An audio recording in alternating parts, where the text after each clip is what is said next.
Oke, Assalamualaikum warahmatullahi wabarakatuh. Oke, apa khabar anak-anak pelajar?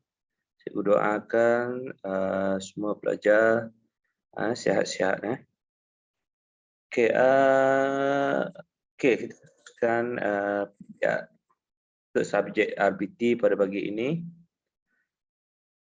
Tajuk dia adalah penanaman kaedah penanaman mitigasi di Malaysia.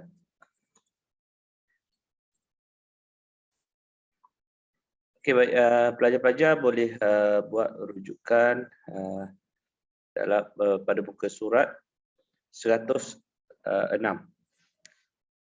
Okey, kita tengok kaedah penanaman mitigasi di Malaysia.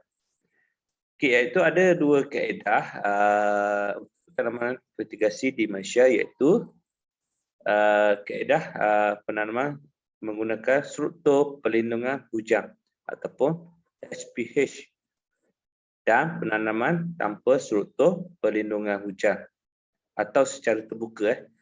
Okey, kita pergi kepada yang pertamanya adalah penanaman menggunakan struktur perlindungan hujang, SPH. Okey, boleh tengok gambar rajah. Ini adalah struktur perlindungan hujang. Ni Okay, pernah tengok tak? Ni kaedah tanaman yang tertutup macam ni. Kita tengok dulu. Okey, penggunaan SPH dapat melindungi tumbuhan daripada hujan lebat dan pancaran matahari yang terik. Okey, ni adalah dia untuk melindungi daripada hujan lebat. Okey, kalau hujan lebat menyebabkan tanaman-tanaman mudah rosak. Terlampau panas pun tak boleh. Tumbuhan ada yang tumbuhan yang tidak boleh terkena pancaran matahari terlalu cerik ataupun terik.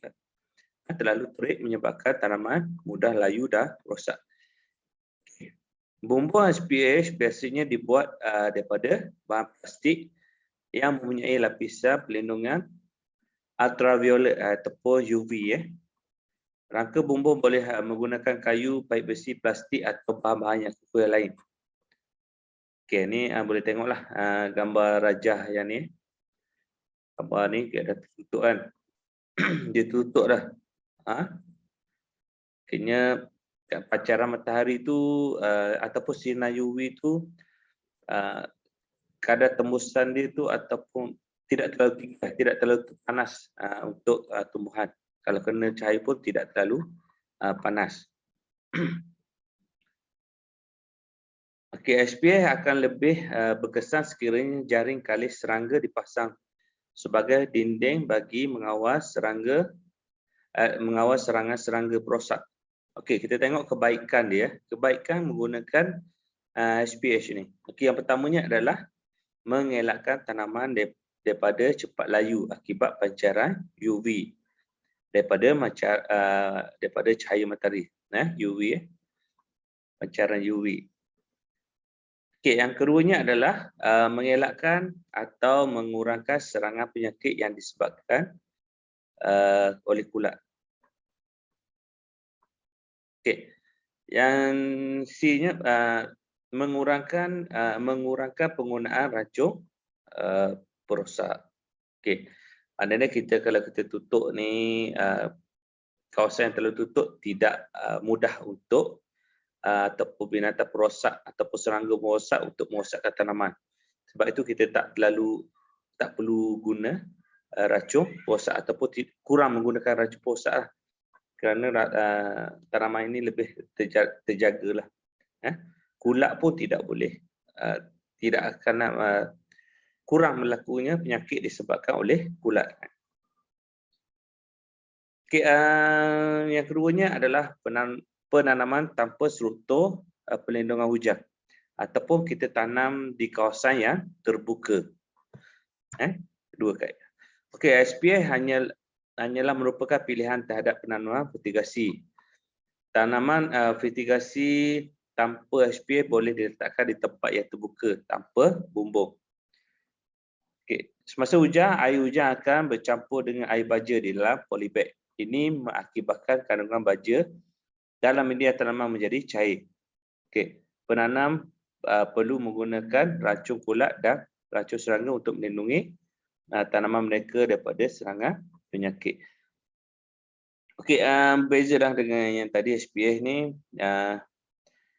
kalau tanpa struktur ni kita kena pakai perlu menggunakan racun serangga kerana racun serangga ataupun binatang perosak mudah untuk menyerang tanaman sebab dia terbuka. Ini contoh gambar, boleh tengok foto 5.2. Ini secara terbuka. Okey, kita tengok perbandingan sistem mitigasi dengan sistem konvensional. Okey, sistem konvensional ni adalah sistem yang kaedah lama. Kaedah lama. Kita tengok perbandingan. Kita tengok dari segi jenis tanaman. Okey, sistem mitigasi dia lebih kepada tanaman jenis sayur dan buah sahaja. Tanaman jenis sayur dan buah. Okay, kalau guna kaedah yang lama ataupun sistem konvensional ni, semua jenis tanaman boleh tanam. Semua jenis tanaman lah. Pelbagai-bagai. Okay, yang kedua, struktur pelindungan hujan. Okay, macam tadi kita tengok. Okay, sistem mitigasi ni boleh buat pilihan lah, sama ada kita nak buat secara terbuka ataupun secara SPH ataupun pelindungan hujan secara tertutup. Kalau sistem konvensional ni tak perlu. Maknanya kita tak perlu gunakan kedua-dua struktur pelindungan hujan. Okay, jaring kali serangga pilihan juga sama ada kita nak guna ataupun tidak. Okay, kalau sistem konvensional ni tidak perlulah. Okay, sistem pengairan dia menggunakan titis dan baja. Kaedah titis ni kita yang telah belajar pada minggu lepas dalam tajuk sistem hidroponik. Boleh tengoklah. Okey, yang sistem konvensional ni kaedah penyiraman biasa. Air bersih. Sistem konvensional pelbagai sumber. Okey, modal, sistem mitigasi ni lebih tinggilah. Lebih tinggi, kosnya lebih tinggi untuk menyediakan alat-alat untuk mitigasi seperti pipe PVC dan sebagainya lah, saluran-saluran, tangki dan sebagainya. Konvensional ni rendah, kos dia lebih rendah lah. Tapak tanah mesti rata. Konvensional pula tidak perlu rata, boleh tanah berbukit-bukit pun boleh. Kalau elektrik mesti ada. Sistem mitigasi ni dia mesti guna elektrik. Dia guna elektrik. Sistem konvensional tidak perlu. Manakala pengetahuan teknikal sangat perlu. Konvensional perlu. Keadaan tanah tidak penting. Dan konvensional ni perlu tanah subur. Kenapa keadaan tanah ni tidak penting? Keadaan tanah tidak penting kerana sistem mitigasi ni dia biasanya dia menggunakan polybag, ditanam di dalam polybag. Berbanding dengan konvensional. Konvensional dia ditanam di atas tanah. Di atas tanah. Sebab tu dia memerlukan tanah yang subur untuk menjadikan tanaman subur, sihat.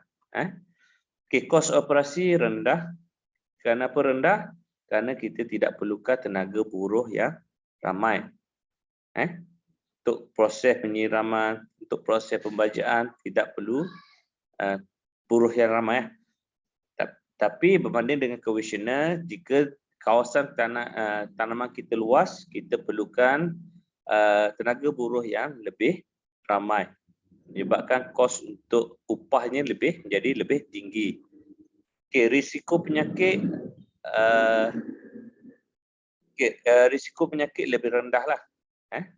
Sebab dia menggunakan kaedah mitigasi tersebutlah. Dan risiko penyakit untuk konvensional ni lebih tinggi. Keseragaman pokok adalah seragam. Manakala konvensional tidak seragam. Keseragam ni maksudnya sama. Contoh dia, tumpah saram pokok ataupun tanaman tersebut serentak. Makna dia masa berbuah untuk sistem mitigasi ini adalah serentak sama. Berbuah pun sama. Ni macam ni tidak, classification-nya tidak seragam lah berbuah. Kadang-kadang pokok lain berbuah, pokok tu tak berbuah. Tidak seragam berbanding dengan mitigasi sebab dia gunakan pembajaan secara serentak. Okey, itu saja untuk hari ini perbandingan sistem mitigasi dan kita tengok tadi dua kaedah. Okey, dua kaedah dua kaedah penanaman mitigasi di Malaysia, iaitu HPH, cerita perlindungan hujan, dengan penanaman tanpa struktur perlindungan hujan ataupun tanaman terbuka. Okay, Assalamualaikum.